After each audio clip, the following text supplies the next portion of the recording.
പ്രിയപ്പെട്ടവരെ, സീക്ക് സ്പോർട്സിന്റെ ഒരു പുതിയ വീഡിയോയിലേക്ക് എല്ലാവർക്കും സ്വാഗതം. അപ്പോൾ 2025 വർഷത്തേക്കുള്ള BCCIയുടെ വാർഷിക കരാർ പ്രഖ്യാപിച്ചിരിക്കുന്നു. കഴിഞ്ഞ ദിവസമാണ് കരാർ പ്രഖ്യാപിച്ചത്. പല താരങ്ങൾ ഉൾപ്പെട്ടു, ചിലർ തഴയപ്പെട്ടു, ചിലർ പുറത്തായി, ചിലർക്ക് ഗ്രേറ്റ് പ്ലേസ്മെന്റ് കൂടുതൽ കൊടുത്തു. ഇതൊക്കെ പ്രമോഷനൊക്കെ ഉണ്ടായി. എല്ലാ മാധ്യമ വാർത്തകളും വന്നതിന് ശേഷം ഒരു വീഡിയോ ചെയ്യാനാണ് ഞാൻ ഇരുന്നിരുന്നത്. കാരണം ആദ്യമേ ഇതിന്റെ വാർത്ത കണ്ടപ്പോൾ ചില മാധ്യമങ്ങൾ ഇത് വളച്ചൊടിക്കുന്നതായിട്ടാണ് എനിക്ക് തോന്നുന്നത്. കാരണം ഇതിൽ 2-3 കാര്യങ്ങൾ നിങ്ങളുമായി ഷെയർ ചെയ്യുവാനുണ്ട്. ഒന്ന്, ഋഷഭ് പന്തിന്റെ കാര്യം. ഒരു കാരണമില്ലാതെ അദ്ദേഹത്തിന് പ്രമോഷൻ കൊടുത്തു എന്നാണ് എന്റെ അഭിപ്രായം. അതിനെക്കുറിച്ചുള്ള കാര്യം. രണ്ടാമത്തത് സഞ്ജു സാംസന്റെ സി ഗ്രേഡുമായി ബന്ധപ്പെട്ട കാര്യങ്ങളാണ്. അപ്പോൾ നിങ്ങളോട് ഞാൻ കഴിഞ്ഞ കുറച്ച് വീഡിയോകളായി സബ്സ്ക്രൈബ് ചെയ്യാൻ പറയുവാനില്ല.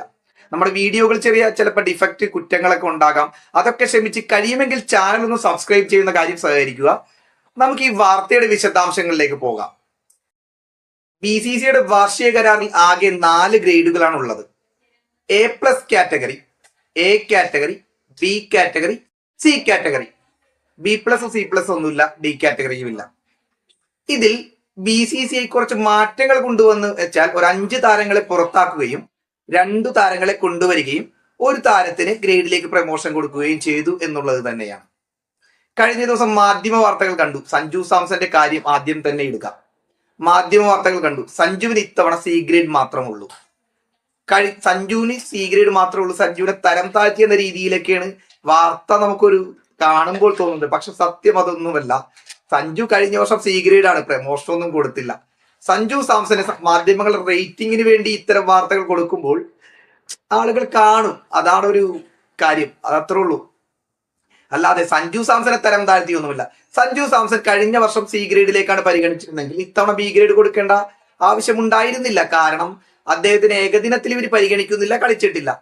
പിന്നെ അവസാനം സൗത്ത് ആഫ്രിക്കൻ പര്യടനത്തിൽ 2 സെഞ്ചുറികൾ അടിച്ചു തകർത്തു. ബംഗ്ലാദേശിനെതിരെ T20 പരമ്പരയിൽ സെഞ്ചുറി അടിച്ചു തകർത്തു. പക്ഷേ നമ്മുടെ ഇംഗ്ലണ്ടിനെതിരായുള്ള 2020 പരമ്പരയിൽ സഞ്ജു സാംസൺ തീർത്തും നിരാശാജനകമായ 5 മത്സരങ്ങളിലും നിരാശാജനകമായ ഒരു പ്രകടനം തന്നെയാണ് നടത്തിയിരുന്നത്. അതിന്റെ പേരിലായിരിക്കും ചിലപ്പോൾ ഒരു പ്രമോഷൻ കൊടുക്കാഞ്ഞത്. സി കാറ്റഗറിയിൽ നിർത്തിയത് വലിയ കുഴപ്പമൊന്നുമില്ല എന്നാണ് എനിക്ക് തോന്നുന്നത്. A+ കാറ്റഗറിയിൽ 6 കോടി രൂപയും, A കാറ്റഗറിയിൽ 5 കോടി രൂപയും, B കാറ്റഗറിയിൽ 3 കോടി രൂപയും, C കാറ്റഗറിയിൽ 1 കോടി രൂപയുമാണ് വാർഷിക പ്രതിഫലം എന്നാണ് മാധ്യമങ്ങൾ റിപ്പോർട്ട് ചെയ്യുന്നത്. ഇതിൽ ഇനി സഞ്ജു സാംസന്റെ കാര്യം എടുത്തു പറയുകയാണെങ്കിൽ ഇതാണ് സഞ്ജു സാംസന്റെ കാര്യം. അദ്ദേഹത്തെ C കാറ്റഗറിയിൽ തന്നെ ഉൾപ്പെടുത്താൻ മതിയായിരുന്നു എന്ന് തന്നെ എന്റെ അഭിപ്രായം. അദ്ദേഹത്തിന് പക്ഷെ ഏകദിനത്തിൽ കഴിവ് തെളിയിക്കാൻ കുറച്ചുകൂടി ചാൻസ് കൊടുക്കണമായിരുന്നു എന്നുകൂടി ഈ അഭിപ്രായത്തിന്റെ ഒപ്പം നിങ്ങളുമായി പങ്കുവയ്ക്കുന്നു. അടുത്തത് പറയുവാനുള്ളത് ഋഷഭ് പന്തിന്റെ ഒരു പ്രമോഷനെ കുറിച്ചാണ്. ലിസ്റ്റിൽ പ്രമോഷൻ കിട്ടിയ ഏക താരം ഋഷഭ് പന്താണ്.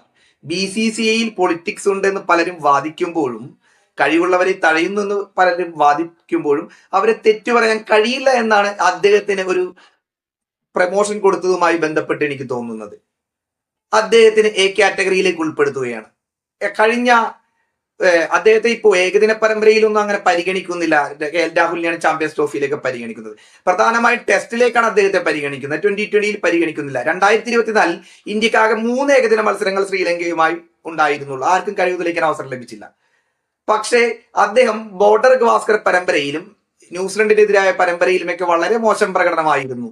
എന്നിട്ട് അദ്ദേഹം പിന്നെ ഈ IPLിലാകട്ടെ 108 റൺസാണ് 8 മത്സരങ്ങളിൽ ആകെ അടിച്ചു കൂട്ടിയത്. അതും 100ൽ താഴെ സ്ട്രൈക്ക് റേറ്റിൽ. ഋഷഭ് പന്ത് ഏതായാലും ഭാഗ്യം ചെയ്ത കളിക്കാരനാണ്. പെർഫോമൻസ് ഒന്നും വേണ്ട. അദ്ദേഹം പമ്പരം കറങ്ങി അടികളുടെ ഉസ്താദാണ്. അല്ലാതെ പണ്ട് അദ്ദേഹം തുടക്ക കാലഘട്ടത്തിലൊക്കെ മര്യാദക്ക് കളിച്ചിരുന്ന പ്ലെയർ ആയിരുന്നു. ഇപ്പോൾ വളരെ മോശമാണ്. ഇനി ബാക്കി 2 പേർ, അതായത് BCCI കരാറിന് പുറത്തുനിന്ന് 2 പേർ, കരാറിലേക്ക് വന്ന 2 ഇമ്പോർട്ടന്റ് ആയ 2 പേർ. ഒന്ന് ഇഷാൻ കിഷനും 2 ശ്രേയസ് അയ്യരുമാണ്. കഴിഞ്ഞ വർഷം ഇവരെ BCCI കരാറിലേക്ക് എടുത്തിരുന്നില്ല. കാരണം മറ്റൊന്നുമല്ല, ഇവരുടെ പ്രതിഭയില്ലാഞ്ഞിട്ടോ ഇവർ പെർഫോം ചെയ്യാഞ്ഞിട്ടോ ഒന്നും ആയിരുന്നില്ല. തന്നിഷ്ടം കാണിച്ചതിന് BCCI വടിയെടുത്ത് ഒരു അടി കൊടുത്തതാണ് എന്ന് വേണമെങ്കിൽ പറയാം. കാരണം ആഭ്യന്തര ക്രിക്കറ്റ് കളിക്കാൻ പറഞ്ഞിട്ട് 2 പേരും ഇഷാൻ കിഷനും ശ്രേയസ് അയ്യരും ആഭ്യന്തര ക്രിക്കറ്റ് കളിച്ചിരുന്നില്ല. അതുകൊണ്ട് BCCI തങ്ങളുടെ വാർഷിക കരാറിൽ നിന്ന് ഒഴിവാക്കി. എന്നാൽ ചാമ്പ്യൻസ് ട്രോഫിയിലെ മികച്ച പ്രകടനമടക്കം പിന്തുടർന്ന ശ്രേയസ് അയ്യരാവട്ടെ നേരിട്ട് B കാറ്റഗറിയിലേക്ക് BCCI കരാർ ഉൾപ്പെടുത്തുകയാണ് ഉണ്ടായത്. ഇഷാൻ കിഷനെ, സഞ്ജു സാംസണൊക്കെ ഉൾപ്പെട്ട C കാറ്റഗറിയിൽ ഉൾപ്പെടുത്തി. പിന്നെ പുറത്തായ താരങ്ങളെ കുറിച്ച് പറയുകയാണെങ്കിൽ രവിചന്ദ്രൻ അശ്വിൻ അദ്ദേഹത്തെ പുറത്തായതല്ല, അദ്ദേഹം അന്താരാഷ്ട്ര ക്രിക്കറ്റിൽ നിന്ന് വിരമിച്ചതാണ്. പിന്നെ ജിതേഷ് ശർമ്മ, ആവേശ് ഖാൻ, KS ഭരത്, അങ്ങനെ ഒരു 5 താരങ്ങൾ, ഷർദുൽ ഠാക്കൂർ, അങ്ങനെ 5 താരങ്ങൾ BCCI വാർഷിക കരാറിൽ നിന്ന് പുറത്തായി. അതിലത്തെ രവിചന്ദ്രൻ അശ്വിൻ വിരമിച്ചത് കൊണ്ടാണ്. പക്ഷെ ആവേശ് ഖാനും ഷാർദുൽ ഠാക്കൂറും KS ഭരതും ഒക്കെ പ്രകടനം മോശമായതിന്റെ പേരിൽ തന്നെയാണ് പുറത്തായത്. ജിതേഷ് ശർമ്മക്ക് ഏകദിനങ്ങളിലോ 2020 അധികം അവസരങ്ങൾ കൊടുത്തില്ല എന്ന് വേണം പറയാൻ. A+ കാറ്റഗറിയിലുള്ളത് നമ്മുടെ വിരാട് കോഹ്ലിയും രോഹിത് ശർമ്മയും ജസ്പ്രീത് ബുംറയും രവീന്ദ്ര ജഡേജയും, ഇത്രയും പേരാണ്. A കാറ്റഗറിയിൽ മുഹമ്മദ് സിറാജ്, മുഹമ്മദ് ഷാമി, അങ്ങനെ കുറച്ചു പേർ ഉൾപ്പെടുന്നുണ്ട്. ഋഷഭ് പന്ത് ഉൾപ്പെടുന്നുണ്ട്. ഞാൻ കൃത്യമായി എല്ലാവരുടെയും പേര് ഓർക്കുന്നില്ല. പിന്നെ B കാറ്റഗറിയിലാണെങ്കിൽ ശ്രേയസ് അയ്യർ, അങ്ങനെ സൂര്യകുമാർ യാദവ്, യശസ്വി ജയ്സ്വാൾ, കുൽദീപ് യാദവ്, അങ്ങനെ കുറച്ചു പേരാണ് B കാറ്റഗറിയിൽ ഉൾപ്പെടുന്നത്. C കാറ്റഗറിയിലാകട്ടെ നമ്മുടെ അർഷദീപ് സിംഗ്, സഞ്ജു സാംസൺ, നിതീഷ് റാണ അല്ല, സോറി മാറിപ്പോയി, ഹർഷിത് റാണ, അങ്ങനെ കുറച്ച് പ്ലേയേഴ്സ് ആണ് ഉൾപ്പെട്ടിരിക്കുന്നത്. ഞാൻ പ്രധാനമായും ഋഷഭ് പന്തിന്റെയും സഞ്ജു സാംസന്റെയും കാര്യമൊക്കെ പറയാനാണ് നിങ്ങളോട് ഈ വീഡിയോ ചെയ്തത്.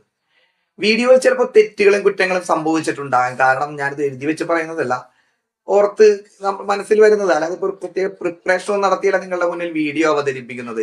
യൂട്യൂബിൽ നമ്മുടെ വീഡിയോ ഒക്കെ റീച്ച് കിട്ടാത്തതും ഒരുപക്ഷെ എൻ്റെ ആ ഒരു പ്രസന്റേഷൻ ശരിയല്ലാത്തത് കൊണ്ടായിരിക്കാം. എനിക്കറിയില്ല എന്താണെന്ന്, ചിലപ്പോൾ അതുകൊണ്ടായിരിക്കാം. ഏതായാലും ഋഷഭ് പന്തിന്റെയും സഞ്ജു സാംസന്റെയും ഒരു കാര്യത്തിൽ നിങ്ങൾ തീർച്ചയായും കമന്റ് ബോക്സിൽ നിങ്ങളുടെ അഭിപ്രായം രേഖപ്പെടുത്തണമെന്ന് പറഞ്ഞുകൊണ്ട്, പിന്നെ കഴിയുമെങ്കിൽ, നിങ്ങളെ കൊണ്ട് കഴിയുമെങ്കിൽ ചാനൽ ഒന്ന് സബ്സ്ക്രൈബ് ചെയ്ത് സപ്പോർട്ട് ചെയ്യുക. അടുത്ത വീഡിയോയിൽ കാണാം. ബൈ.